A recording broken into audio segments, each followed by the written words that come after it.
Listen closely. I'm gonna make you an offer you can't refuse. If you have an interest in the Mafia, then the NCS is the place to be. In 1974, Salvatore Riina became the head of the Corleonesi.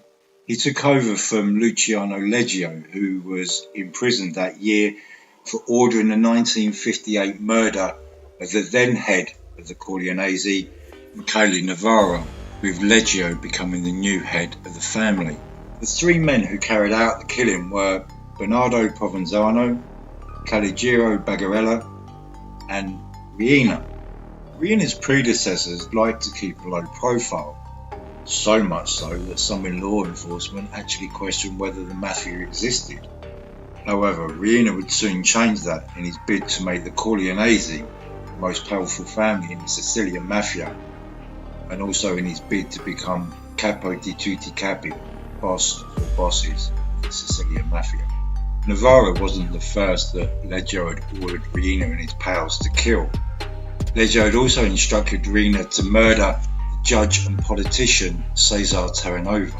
During the preliminary stages of what became known as the trial of the 114, because there were 114 defendants, Terranova had angered Leggio after Leggio had refused to answer questions about his parents. Terranova told the court clerk to write that Leggio does not know who he is the son of, unwittingly signing his death warrant. Terranova was noted for his anti-mafia stance and also as one of the first serious investigators looking into the financial operations of Cosa Nostra. In the 1960s, a number of trials took place in response to a rapid rise in organised crime violence. 3 of these trials took place in quick succession and saw hundreds of alleged members of the Sicilian Mafia in the dock. However, very few defendants were convicted at the original trials. In the late 1950s, there was an increase of violence in and around the town of Corleone between rival factions, with Michele Navarro and the Corleonesi coming out on top. Then in 1962, a series of car bombings and murders that became known as the First Mafia War broke out in Palermo. The final nail in the coffin for the authorities came in June 1963 with the Ciccudi massacre that saw 7 police officers killed whilst attempting to defuse a car bomb. The crackdown against the Mafia went into full overdrive. The Sicilian Army commander, General Aldo Di Marco, was reported to have said, "Get everybody with a criminal record and throw them into jail on my orders. Torture them and see what they let out, or shoot them on sight. I'll go to prison, but we can't go on like this." Not since Mussolini and his prefect Cesare Mori had there been such an effort to bring the Mafia to its knees. The Anti-Mafia Commission met for the first time in 1963, and over the next 3 months around 1,200 suspected mafiosi were arrested. Although it wasn't until 1982 that being a member of the Mafia became a crime in Italy. The first of the 3 trials began in 1967 and concentrated on a series of meetings that had taken place between the Mafias of America and Sicily. The meetings were to discuss the heroin trade and took place during October 1957 at the Grand Hotel des Palms in Palermo. It was at this meeting where it was decided that the Sicilians should create their own commission. Charles Lucky Luciano should have stood trial, but passed away before the trial began. The other Americans involved, including Carmine Galanti and Joseph Bonanno, could not be extradited. The trial relied mainly on evidence provided by Joseph Valachi. Although Valachi was not at any of the 1957 meetings, he claimed he knew of the heroin trade deals between the American and Sicilian mafias. In August 1968, at the end of the trial, every single defendant was acquitted. The trial running alongside that first trial was the trial of 114, which was held in the capital of Calabria, Catanzaro, on the mainland of Italy.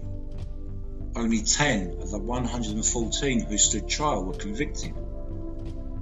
Of the 10, Angelo La Barbera received the longest sentence, 22 years, and although at the time he was living in Brazil, Tommaso Buscetta also received a lengthy prison term, 14 years, which was given to him in his absence. Bruschetta was eventually extradited from Brazil to Sicily in 1973, where he subsequently became a pentito informer. In my opinion, as revenge against Riina, but that's another story. Bruschetta and La Barbera were found guilty of what is known as Lupara Bianca, White Deaths, a mafia-type killing where the victim's body is hidden on purpose. The Lupara is actually a sawn-off shotgun that gets its name from the Italian for wolf, lupo, as it was the weapon traditionally used for wolf hunting. That is also another story. So, moving on.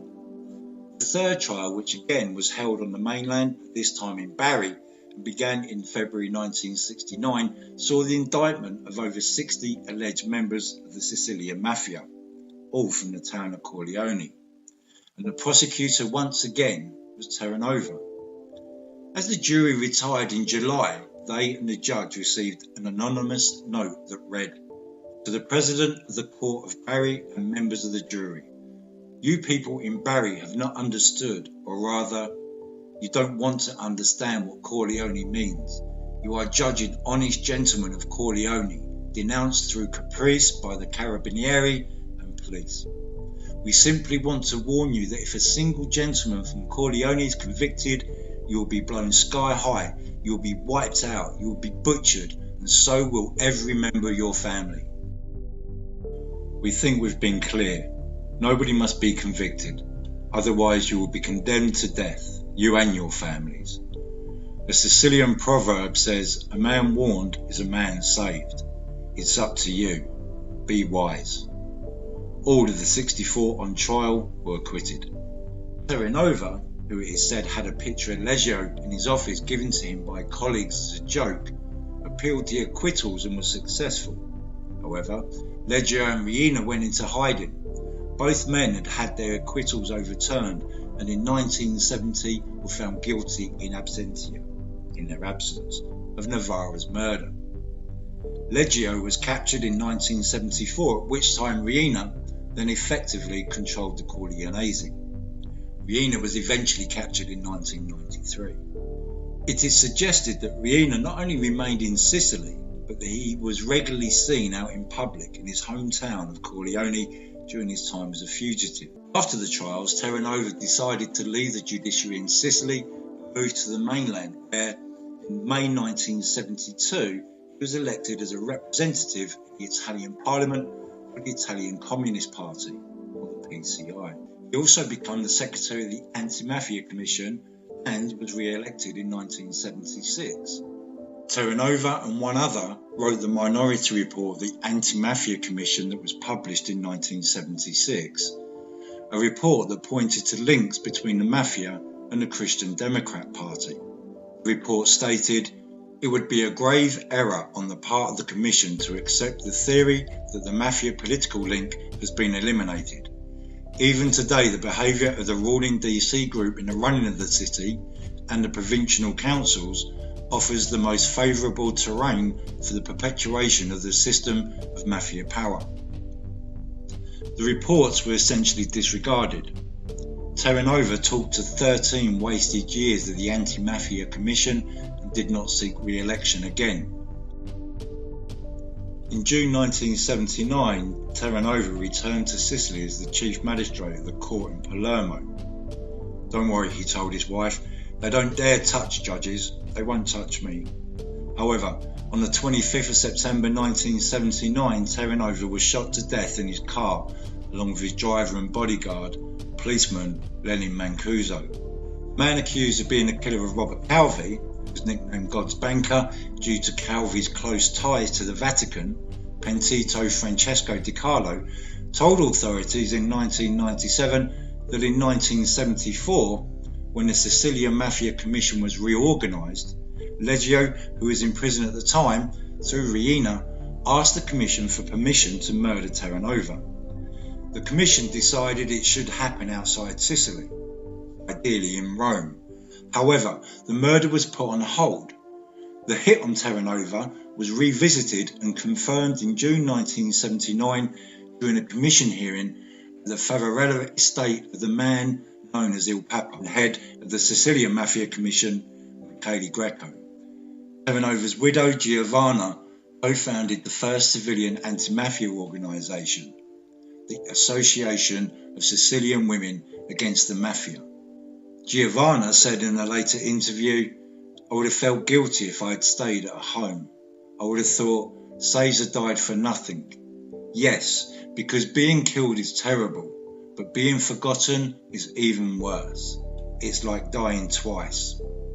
Join us for part 2 as the NCS carry on with Murder Most Foul and a look at the murders of Cecchini, Falcone and Borsellino.